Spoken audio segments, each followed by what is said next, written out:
ആ സിനിമയിലെ കഥ ഇതാണ്. ഒരു പ്രായം ചെന്ന അമ്മ അവരുടെ മകൻ്റെ ഭാര്യയുമായിട്ട് മരുമകളുമായിട്ട് അസ്വസ്ഥത ഉണ്ടാകുന്നു. മരുമകൾ എന്ത് ചെയ്താൽ അമ്മയെ നോക്കുന്നില്ല.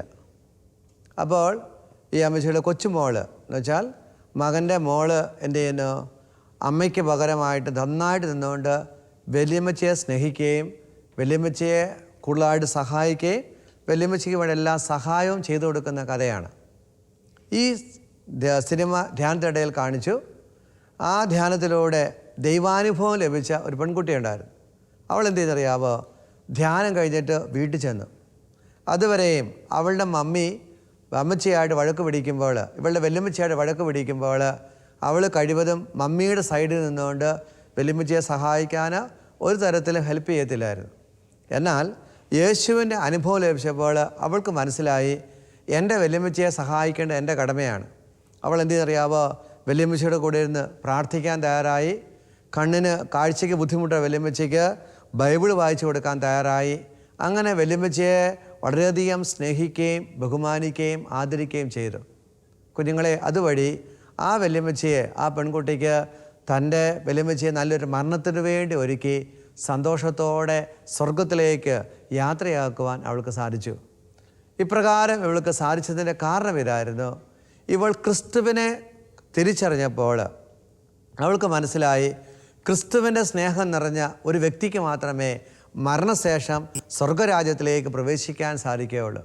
ഈ തിരിച്ചറിവ് ലഭിച്ച മോള് അവൾ എന്ത് ചെയ്യുന്നു, തൻ്റെ അനുഭവം, തനിക്ക് കിട്ടിയ ഉൾവെളിച്ചം തൻ്റെ പ്രിയപ്പെട്ട വല്യമ്മച്ചിക്ക് പകർന്നു കൊടുത്തുകൊണ്ട് ക്രിസ്തുവിലേക്ക് വല്യമ്മച്ചിയെ നയിച്ചു.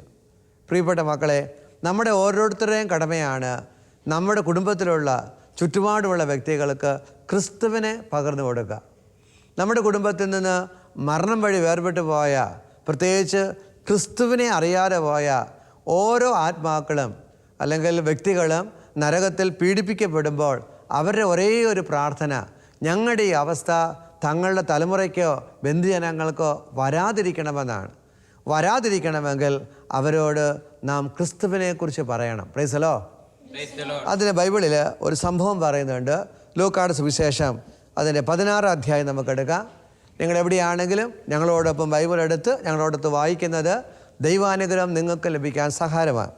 16 അധ്യായത്തിൽ 19 മുതൽ വാക്യങ്ങളിൽ ഈശോ ഒരു സംഭവം പറയുകയാണ്. അവിടെ സംഭവം തുടങ്ങുന്നതാണ്. ധനവാന്റെയും ലാസറിൻ്റെയും സംഭവ കഥയായിട്ട് ഈശോ പറയുകയാണ്. ഇതാണ്, ധനവാൻ ഈ ഭൂമിയിൽ വളരെ സമ്പന്നതയിൽ ജീവിച്ചു. ലാസർ എന്ന് പറയുന്ന വ്യക്തി ധനവാന്റെ അടുക്കൽ അവിടുന്ന് വീഴുന്ന ഭക്ഷണങ്ങൾ കഴിച്ചും ജീവിച്ചു. രണ്ടു പേർക്കും മരണമെന്ന യാഥാർത്ഥ്യത്തെ ഫേസ് ചെയ്യേണ്ടി വന്നു. ലൂക്കായുടെ സുവിശേഷം അതിൻ്റെ 16 അധ്യായം 22 23 നമുക്ക് വായിക്കാം. ആ ദരിദ്രൻ മരിച്ചു. ദേവദൂതന്മാർ അവനെ അബ്രാഹത്തിൻ്റെ മടിയിലേക്ക് സംഭവിച്ചു.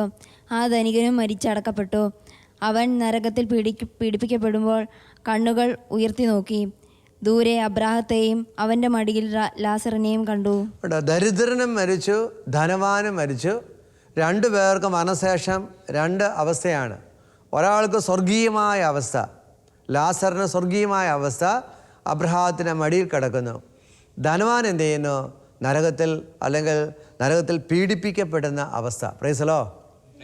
എൻ്റെ പ്രിയപ്പെട്ട മക്കളെ, ഒരിക്കൽ ഇതേ വചനത്തിൽ പറഞ്ഞാണ്, മരണം ഒരു യാഥാർത്ഥ്യമാണ്. മരണശേഷം നമുക്ക് ജീവിതമുണ്ട്. ക്രിസ്തുവിനോട് കൂടിയാണ് ഈ ഭൂമിയിൽ നീ ജീവിക്കുന്നെങ്കിൽ സ്വർഗമെന്ന യാഥാർത്ഥ്യത്തെ നിനക്ക് സ്വീകരിക്കാൻ സാധിക്കും. അതല്ല, ജഡികമായ ഉല്ലാസങ്ങളിലും പാപത്തിലാണ് ജീവിക്കുന്നെങ്കിൽ മരണമെന്ന യാഥാർത്ഥ്യം നീ സ്വീകരിച്ചേ പറ്റത്തുള്ളൂ. ഇവിടെ രണ്ടുപേരും മരിച്ചു, രണ്ടവസ്ഥയിൽ നിന്നു. അപ്പോൾ നരകത്തിൽ പീഡിപ്പിക്കപ്പെടുന്ന വ്യക്തി അതിൻ്റെ 24 വാക്യത്തിൽ പറയുകയാണ്, ധനവാന്റെ ഒരു യാചന വരികയാണ്. വായിക്കാം നമുക്ക്. അവൻ വിളിച്ചു പറഞ്ഞു, പിതാവായ അബ്രാഹമേ, എന്നിൽ കനിയണമേ. തൻ്റെ വിരൽത്തുമ്പ് വെള്ളത്തിൽ മുക്കി എൻ്റെ നാവ് തണുപ്പിക്കാനായി ലാസറിനെ അയക്കണമേ. ഞാൻ ഈ അഗ്നിജ്വാലയിൽ കിടന്ന് യാതന അനുഭവിക്കുന്നു. ധനവാൻ നിലവിളിച്ച് പറയും, എനിക്ക് അല്പം ആശ്വാസം തരുവാൻ മരിച്ച സ്വർഗത്തിലായിരിക്കുന്ന ലാസറിനെ അയക്കണമേ. അപ്പോൾ അബ്രഹാം പറഞ്ഞു, ലാസർ നിൻ്റെ അടുക്കലേക്ക് വരാൻ സാധിക്കുകയില്ല, സ്വർഗത്തിരിക്കാൻ നരകത്തിലേക്ക് വരാൻ സാധിക്കുകയില്ല, എത്തിച്ചേരാൻ സാധിക്കുക എന്ന യാഥാർത്ഥ്യത്തെ അദ്ദേഹം വെളിപ്പെടുത്തി കൊടുത്തു. Praise the Lord. കുഞ്ഞുങ്ങളെ മരിച്ചതിന് ശേഷം നരകത്തിൽ സ്വർഗത്തിലേക്കോ സ്വർഗം നരകത്തിലേക്കോ ഒരു വ്യക്തിക്കും പോകാനായിട്ട് സാധിക്കത്തില്ല. അപ്പോൾ അടുത്താണ് ഈ ധനവാൻ്റെ തനിക്ക് തൻ്റെ അടുക്കലേക്ക് ലാസറിന് വരാൻ പറ്റിയാല, തനിക്ക് അല്പം പോലും ആശ്വാസം ലഭിക്കാമെന്ന് മനസ്സിലായപ്പോൾ ഈ ധനവാൻ ഒരപേക്ഷ ഇതാ അബ്രഹാത്തോട് പറയാണ്. 16 അധ്യായം 27, 28 വാക്യങ്ങൾ വായിക്കാം. അപ്പോൾ അവൻ പറഞ്ഞു, പിതാവേ, അങ്ങനെയെങ്കിൽ ലാസറിനെ എൻ്റെ പിതൃഭവനത്തിലേക്ക് അയക്കണമേ എന്ന് ഞാൻ അപേക്ഷിക്കുന്നു. ലാസറിനെ എൻ്റെ പിതൃഭവനത്തിലേക്ക് അയക്കണമേ. കണ്ട് ശ്രദ്ധിക്കുക, ആദ്യം പറയുന്നതാണ് ഞാൻ ജീവിച്ച് വളർന്ന എൻ്റെ കുടുംബത്തിലേക്ക്, സഹോദരങ്ങളുടെ ഭവനത്തിലേക്ക് ലാസറിനെ നീ അയക്കണമേ. എന്നിട്ട് പറയാം, ബാക്കി വായിച്ച മോളെ. എനിക്ക് 5 സഹോദരന്മാരുണ്ട്. അവരും പീഡകളുടെ ഈ സ്ഥലത്ത് വരാതിരിക്കേണ്ടതിന് അവൻ അവർക്ക് സാക്ഷ്യം നൽകട്ടെ. ഉണ്ടോ? ഈ 5 സഹോദരങ്ങളോട് പറയാൻ വേണ്ടി പറയാണ് ധനവാൻ പറയാണ്, എനിക്ക് 5 സഹോദരങ്ങളുണ്ട്, അവരോട് ലാസർ പോയി ദൈവത്തിൻ്റെ വചനം പറയട്ടെ. പറയുമ്പോൾ എന്ത് ചെയ്യുന്നു? അവർ യേശുവിനെ സ്വീകരിച്ച് അവരുടെ ജീവിതത്തിൽ മാറ്റം വരുത്തുമ്പോൾ അവരൊരിക്കലും ഈ പീഡനമേൽക്കുന്ന നരകത്തിൽ ചെല്ലുവാനായിട്ട് വരത്തില്ല എന്ന് വരാൻ ആഗ്രഹിക്കാതെ അവരോട് പറയുകയാണ്, അവരോട് പോയി ലാസറിനെ വിട്ടിട്ട് യേശുവിനെക്കുറിച്ച് പറയണമെന്ന്. കാരണം നരകത്തിൽ കിടക്കുന്ന ധനവാന് മനസ്സിലായി, തന്നെപ്പോലെ തന്നെയാണ്, താൻ മരിക്കുന്നതിന് മുമ്പ് ജീവിച്ചിരിക്കുന്ന പോലെ തന്നെയാണ് എൻ്റെ 5 സഹോദരങ്ങളും ജീവിക്കുന്നത്. അവരപ്രകാരം ജീവിച്ച് മരണമെന്ന യാഥാർത്ഥ്യത്തെ ഫേസ് ചെയ്താൽ മരണശേഷം അവരും ഞാൻ അനുഭവിക്കുന്ന ഈ പീഡനമേൽക്കുന്ന സ്ഥലത്തോട്ട് വരും.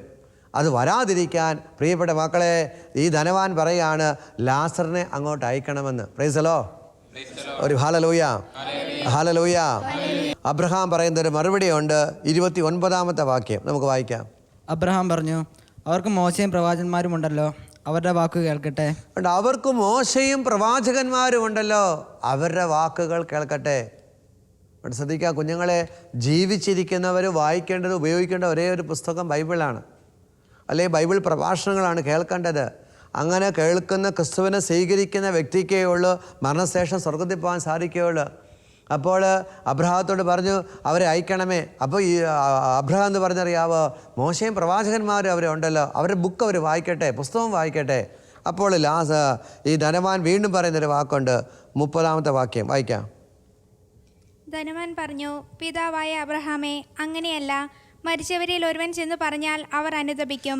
മരിച്ചവരിൽ ഒരുവൻ ചെന്ന് പറഞ്ഞാൽ അവർ അനുതപിക്കും. പ്രൈസലോ, ഹല്ലേലൂയ.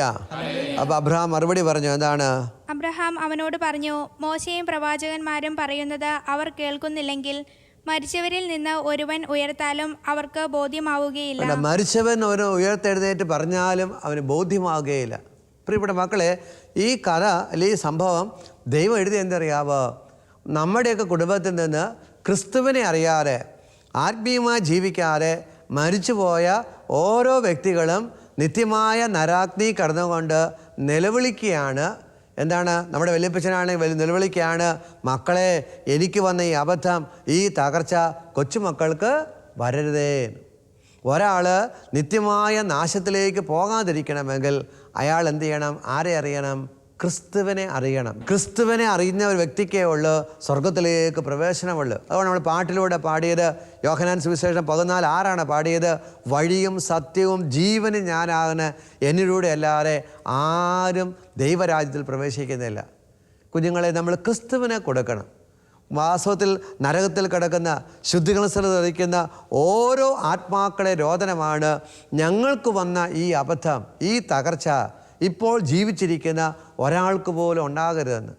അങ്ങനെ ഈ ഭൂമിയിൽ ഇപ്പോൾ ജീവിച്ചിരിക്കുന്ന ഒരാൾക്ക് പോലും ഇങ്ങനത്തെ ഒരു തകർച്ച ഉണ്ടാകാതിരിക്കണമെങ്കിൽ അവരോട് നാം ആരെക്കുറിച്ച് പറയണം? ക്രിസ്തുവിനെക്കുറിച്ച് പറയണം. പറഞ്ഞേ, ആരെക്കുറിച്ച് പറയണം? ചില കുട്ടികളെങ്കിലും പറയും, അവരെല്ലാം ദൈവവിശ്വാസികളല്ലേ, ഞങ്ങളുടെ കൂട്ടുകാരത്തേക്ക് ദൈവത്തിൽ വിശ്വസിക്കുന്നു. ചിലർ പറയാറുണ്ട്, ഞങ്ങളെക്കാളൊക്കെ ഒത്തിരി നന്നായിട്ടാണ് ജീവിക്കുന്നത്.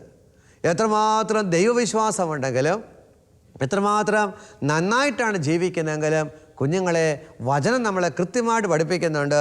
യോഹന്നാൻ സുവിശേഷം 3-ാം അധ്യായം അതിൻ്റെ 16-ാമത്തെ വാക്യം. യോഹന്നാൻ 3:16 വായിക്കാം. എന്തെന്നാൽ അവനിൽ വിശ്വസിക്കുന്ന ഏവനും നശിച്ചു പോകാതെ നിത്യജീവൻ പ്രാപിക്കുന്നതിനു വേണ്ടി തൻ്റെ ഏകജാതനെ നൽകാൻ തക്കവിധം ദൈവം ലോകത്തെ അത്രമാത്രം സ്നേഹിച്ചു. ദൈവത്തിൽ വിശ്വസിക്കുന്നവർ നശിക്കാതിരിക്കാൻ വേണ്ടിയാണ് ദൈവം ഏകജാതനായ ക്രിസ്തുവിനെ നൽകിയിരിക്കുന്നത്. Praise the Lord. ഒരു ഹല്ലേലൂയ. സ്വരം വരട്ടെ. ഹല്ലേലൂയ. ശ്രദ്ധിക്കുക, ഈ ലോകത്തുള്ള എല്ലാവരും തന്നെ ചിലർ ദൈവത്തിൽ വിശ്വസിക്കുന്നുണ്ട്, ചിലർ ദൈവമെന്ന് കണ്ടുകൊണ്ട് പ്രകൃതിയിലുള്ള ചില വസ്തുക്കളെയും ജീവികളിലും ദൈവവിശ്വാസമുണ്ട്, ചിലർ നിരീശ്വരവാദത്തിൽ വിശ്വസിക്കുന്നു, എന്തിലൊക്കെ ജനങ്ങൾ വിശ്വസിക്കുന്നുണ്ട്. അവിടെ ഏതൊരു വസ്തുവിലോ വ്യക്തിയിലോ ദൈവത്തിലോ വിശ്വസിക്കുന്ന വ്യക്തികളാണെങ്കിലും അവർ രക്ഷപ്പെടണമെങ്കിൽ അവരെ രക്ഷയിലേക്ക് നയിക്കാൻ ആർക്ക് മാത്രമേ സാധിക്കുകയുള്ളൂ? യേശുവിന് മാത്രമേ സാധിക്കത്തുള്ളൂ. അതുകൊണ്ടാണ് വചനം കൃത്യമായിട്ട് എഴുതിയിരിക്കുന്നത്, മാറ്റമില്ലാത്ത വചനം, ദൈവത്തിൽ വിശ്വസിക്കുന്ന വ്യക്തികൾ നശിക്കാതിരിക്കാൻ വേണ്ടിയാണ് ക്രിസ്തുവിനെ ഈ ലോകത്തിലേക്ക് ദൈവം നൽകിയത്. Praise the Lord. ഹല്ലേലൂയ. അതുകൊണ്ടാണ് റോമാലേഖനം 10-ാം അധ്യായം 9-10 വാക്യങ്ങൾ, റോമ 10-ാം അധ്യായം 9-10 വാക്യങ്ങൾ വായിക്കാം.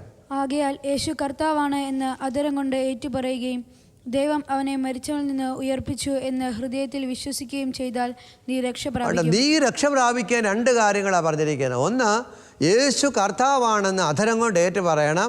2, യേശു മരിച്ചവരിൽ നിന്ന് ഉയർത്തുവെന്ന് നീ വിശ്വസിക്കുകയും ചെയ്യണം. ഹല്ലേലൂയ. ഏറ്റു പറയണം, വിശ്വസിക്കണം. അതുവഴി മാത്രമേ എന്ത് പ്രാപിക്കുകയുള്ളൂ? രക്ഷ പ്രാപിക്കുകയുള്ളൂ. യേശുവിനെ അംഗീകരിച്ചുകൊണ്ട് യേശു മാത്രമാണ് രക്ഷകൻ, എൻ്റെ രക്ഷകൻ അധരം കൊണ്ട് ഏറ്റുപറയുകയും അത് വിശ്വസിക്കുകയും ചെയ്യുന്ന വ്യക്തിക്ക് രക്ഷ പ്രാപിക്കാൻ സാധിക്കും. 10-10 കൂടെ വായിക്കാം മോനെ. എന്തുകൊണ്ടെന്നാൽ മനുഷ്യൻ ഹൃദയം കൊണ്ട് വിശ്വസിക്കുകയും തന്മൂലം നീതീകരിക്കപ്പെടുകയും ഹൃദയം കൊണ്ട് വിശ്വസിച്ച് നീതീകരിക്കപ്പെടുന്നു, പിന്നെ അവൻ അധരം കൊണ്ട് ഏറ്റുപറയുകയും തന്മൂലം രക്ഷ പ്രാപിക്കുകയും ചെയ്യുന്നു. അധരം കൊണ്ട് യേശുവിന്റെ നാമം ഏറ്റുപറഞ്ഞ് രക്ഷ പ്രാപിക്കുകയും ചെയ്യുന്നു. Praise the Lord. അപ്പൊ നമ്മുടെ പ്രിയപ്പെട്ട കൂട്ടുകാര് സ്വർഗത്തിലേക്ക് പ്രവേശിക്കണമെങ്കിൽ അവരാരെ അറിയണം? യേശുവിനെ അറിയണം. യേശുവിനെ കുറിച്ച് പറഞ്ഞു കൊടുത്ത് അവർ യേശുവിൽ വിശ്വസിച്ച് യേശുവിൻ്റെ നാമം ഏറ്റുപറയുകയും യേശുവിൽ വിശ്വസിക്കുകയും ചെയ്താലേ അവർക്ക് എന്ത് പ്രാപിക്കാൻ പറ്റുള്ളൂ? രക്ഷ പ്രാപിക്കാൻ സാധിക്കുകയുള്ളൂ. Praise the Lord. അങ്ങനെ അവർ യേശുവിനെ അറിയണമെങ്കിൽ അവരോട് നമ്മൾ എന്ത് ചെയ്യണം? യേശുവിനെ കുറിച്ച് പറയണം. അതാണ് റോമാലേഖനം 10-ാം അധ്യായം 17-ാമത്തെ വാക്യം. റോമ 10:17 വായിക്കാം. വിശ്വാസം കേൾവിയിൽ നിന്നും, കേൾവി ക്രിസ്തുവിനെ പറ്റിയുള്ള പ്രസംഗത്തിൽ നിന്നുമാണ്. വചനം പറയുന്നു, വിശ്വാസം കേൾവിയിൽ നിന്നും, കേൾവി ക്രിസ്തുവിനെ കുറിച്ചുള്ള പ്രസംഗത്തിൽ നിന്നുമാണ്. Praise the Lord. ഹല്ലേലൂയ. ഞാൻ പറഞ്ഞുതരാം, എല്ലാവരും ഏറ്റുപറയാം. വിശ്വാസം കേൾവിയിൽ നിന്നും, പറഞ്ഞേ, കേൾവി ക്രിസ്തുവിനെ പറ്റിയുള്ള പ്രസംഗത്തിൽ നിന്നുമാണ്. എൻ്റെ പ്രിയപ്പെട്ട മക്കളെ, ക്രിസ്തുവിനെ നമ്മൾ വെളിപ്പെടുത്തി കൊടുക്കണം. മക്കളെ, നാം നമ്മുടെ കൂട്ടുകാരോട് യേശു ആരാണെന്നും യേശു നിനക്ക് വേണ്ടി എന്താ ചെയ്തതെന്നും നിന്റെ പാപങ്ങൾക്ക് പരിഹാരമായിട്ട് യേശു കാൽവരിയിൽ ബലിയർപ്പിച്ചു നിനക്ക് വേണ്ടി മരിച്ചു 3-ാം ദിവസം ഉത്ഥാനം ചെയ്തു എന്നുള്ള ഈ ലോകത്തിലെ ഏറ്റവും വലിയ സത്യമായ ദൈവത്തിൻ്റെ സത്യമായ ഈ വചനങ്ങൾ നമ്മൾ കൂട്ടുകാരോട് പറഞ്ഞു കൊടുക്കണം. അങ്ങനെ പറയുമ്പോഴാണ് പ്രിയപ്പെട്ട മക്കളെ അവർക്ക് ക്രിസ്തുവിനെ അറിയാൻ സാധിക്കുന്നത്. അതുവഴി അവർ ക്രിസ്തുവിൽ വിശ്വസിക്കാൻ പറ്റുന്നത്, ക്രിസ്തുവിൻ്റെ നാമം ഏറ്റുപറയാൻ സാധിക്കുന്നത്. അങ്ങനെ ഏറ്റുപറച്ചിലൂടെ, വിശ്വാസത്തിലൂടെ അവർക്ക് രക്ഷപ്പെടാനായിട്ട് സാധിക്കും. Praise the Lord. അതുകൊണ്ടാണ് ഇതേ അധ്യായത്തിൽ 10, 14, 15 വാക്യങ്ങൾ ചോദിക്കുന്നത്, പ്രസംഗിക്കാൻ ആളില്ലാതെ അവർ കേൾക്കാത്ത ഒരാളെ എങ്ങനെ വിളിച്ചപേക്ഷിക്കും? നിങ്ങൾക്കറിയാം, ഒരു മാരകമായ രോഗമുണ്ട്. ആ രോഗത്തിന് മരുന്ന് എന്താണെന്ന് രോഗിക്ക് അറിയാമെങ്കിലേ ഉള്ളൂ. രോഗിയോ രോഗിയുടെ ബന്ധുക്കാർക്ക് അറിയാമെങ്കിലാണ് അവർ മരുന്ന് കിട്ടുന്നിടത്ത് പോയി മരുന്ന് വാങ്ങിച്ച് രോഗിക്ക് കൊടുക്കുകയുള്ളൂ. ആ മരുന്നിനെക്കുറിച്ചുള്ള അറിവ് അവർക്ക് ലഭിച്ചിട്ടില്ലെങ്കിൽ ആ രോഗം അവരെ കീഴ്പ്പെടുത്തുകയും അത് മരണത്തിൽ കലാശിക്കുകയും ചെയ്യും. അതേപോലെയാണ് മക്കളെ, നമ്മൾ നമ്മുടെ ക്രിസ്തുവിനെ ഇന്നും ജീവിക്കുന്ന ഏകസത്യ ദൈവമായ യേശുവിനെ നമ്മുടെ കൂട്ടുകാർക്ക് വെളിപ്പെടുത്തി കൊടുക്കണം. ഹല്ലേലൂയ. ഹല്ലേലൂയ. നമ്മൾ വാസ്തവത്തിൽ മരിച്ചവർക്ക് വേണ്ടി പ്രാർത്ഥിക്കുക മാത്രമല്ല, ജീവിച്ചിരിക്കുന്ന നമ്മുടെ പ്രിയപ്പെട്ട വല്യപ്പച്ചൻ വല്യമ്മച്ചി അവരോട് വചനം വായിച്ചു കൊടുക്കണം, ക്രിസ്തുവിനെ കുറിച്ച് പറയണം, ദൈവാനുഭവങ്ങൾ അവരോട് പങ്കുവെക്കണം, അവരുമായി ഒരുമിച്ച് പ്രാർത്ഥിക്കണം. അങ്ങനെയൊക്കെ ക്രിസ്തുവിൽ ജീവിക്കുന്ന ഒരു വ്യക്തി, അത് എത്ര വലിയ കുടുംബത്തിൽ പിറന്ന വല്യപ്പച്ചനായാലും വല്യമ്മച്ചയായാലും ക്രിസ്തുവിനെ അറിയുന്ന വ്യക്തിക്കാണ് നിത്യജീവനിലേക്ക് പ്രവേശിക്കാൻ സാധിക്കുന്നത്. അങ്ങനെ സ്വർഗത്തിലേക്ക് നമുക്ക് നമ്മുടെ കൂട്ടുകാരെ കൊണ്ടുപോകാം, ദൈവരാജ്യത്തിലേക്ക് കൊണ്ടുപോകാം. അതിനായി നമുക്കിന്ന് പ്രാർത്ഥിക്കാം, ക്രിസ്തുവിനെ മറ്റുള്ളവർക്ക് വെളിപ്പെടുത്തി കൊടുക്കുവാൻ. നമ്മുടെ പ്രിയപ്പെട്ട കൂട്ടുകാർ നരകത്തിൽ പീഡിപ്പിക്കപ്പെടാതെ സ്വർഗത്തിലേക്ക് വരുവാൻ കൂട്ടുകാർക്ക് ക്രിസ്തുവിനെ കൊടുക്കാം. അതിനായിട്ട് നമുക്ക് പ്രാർത്ഥിക്കാം. നമുക്ക് കണ്ണുകളെല്ലാം അടയ്ക്കാം. നരകത്തിൽ പീഡിപ്പിക്കപ്പെടുന്നവരും ശുദ്ധീകരണ സാഹചര്യത്തിരിക്കുന്നവരും ആഗ്രഹിക്കുന്നൊരു കാര്യമാണ് ഞങ്ങൾക്ക് പറ്റിയ ഈ തകർച്ച, ഈ വേദനയുടെ അനുഭവം ഞങ്ങളുടെ മക്കൾക്കോ കൊച്ചുമക്കൾക്കോ ഈ ലോകത്തിലെ ആർക്കും വരാൻ അവർ ആഗ്രഹിക്കുന്നില്ല. അതുകൊണ്ടാണ് ധനവാൻ നിലവിളിച്ച് പറയുന്നത്, എൻ്റെ സഹോദരങ്ങൾക്ക് ഈ ഗതി വരാതിരിക്കുവാൻ സഹോദരങ്ങളുടെ പക്കലേക്ക് വചനപ്രഘോഷകരയക്കണമേ എന്ന്. പ്രിയപ്പെട്ട മക്കളെ, നമുക്ക് പ്രാർത്ഥിക്കാം. നമ്മുടെ സ്കൂളിലെ കുട്ടികൾ, നമ്മുടെ കൂട്ടുകാർ, അവരേത് വിശ്വാസികളായിക്കൊള്ളട്ടെ, നമുക്ക് അവരോട് ക്രിസ്തുവിനെക്കുറിച്ച് പറയാം, ക്രിസ്തുവിനെ വെളിപ്പെടുത്തി കൊടുക്കാം, ക്രിസ്തുവിനോട് പ്രാർത്ഥിക്കാൻ പറയുക. നിങ്ങളുടെ കൊച്ചു കൊച്ചു പ്രവൃത്തിയിലൂടെ, ഒരു പക്ഷേ ഒരു നല്ലൊരു പുസ്തകം അവർക്ക് കൊടുക്കുന്നതിലൂടെ ആയിരിക്കാം, ഒരു മാസിക വിതരണം ചെയ്യുന്നതിലൂടെ ആയിരിക്കാം, അല്ലെങ്കിൽ മോളെ കൂട്ടുകാരി നീ പ്രാർത്ഥിക്കുക ഒരു കൊച്ചു വാക്കിലൂടെ ആയിരിക്കാം. യേശുവിൻ്റെ നാമം അവരോട് പറയുക. അപ്പോൾ അവർക്ക് വിശ്വസിക്കാൻ സാധിക്കും, ഏറ്റുപറയാൻ സാധിക്കും. അങ്ങനെ ആ ആത്മാവിനെ യേശുവിലേക്ക് നേടുവാൻ നമുക്ക് സാധിക്കും. അതിനുവേണ്ടി പറഞ്ഞു തരുന്ന പ്രാർത്ഥനയായിട്ട് പറയാം. കർത്താവായ യേശുവേ, അങ്ങയുടെ വാഗ്ദാനമായ പരിശുദ്ധാത്മാവിനാൽ എന്നെ നിറയ്ക്കണമേ. ധൈര്യപൂർവം അങ്ങയുടെ വചനം പ്രഘോഷിക്കുവാൻ, എല്ലാവർക്കും വെളിപ്പെടുത്തി കൊടുക്കുവാൻ എന്നെ സഹായിക്കണമേ. എന്നെ അഭിഷേകം ചെയ്യണമേ. യേശുവേ നന്ദി, യേശുവേ സ്തുതി. ദൈവമേ നന്ദി, ദൈവമേ സ്തുതി. പ്രിയപ്പെട്ട മക്കളെ, ക്രിസ്തുവിനെ വെളിപ്പെടുത്തി കൊടുത്തുകൊണ്ട്, ക്രിസ്തുവിൻ്റെ വചനം കൊടുത്തുകൊണ്ട് നൂറുകണക്കിന് ആത്മാക്കളെ യേശുവിലേക്ക് നേടുവാൻ യേശു നമ്മളെ അനുഗ്രഹിച്ച് അഭിഷേകം ചെയ്തിരിക്കുന്നു. ധൈര്യമായിട്ട് യേശുവിനെ വെളിപ്പെടുത്തി കൊടുക്കുക. അതിനായി ദൈവം നിന്നെ അനുഗ്രഹിക്കട്ടെ.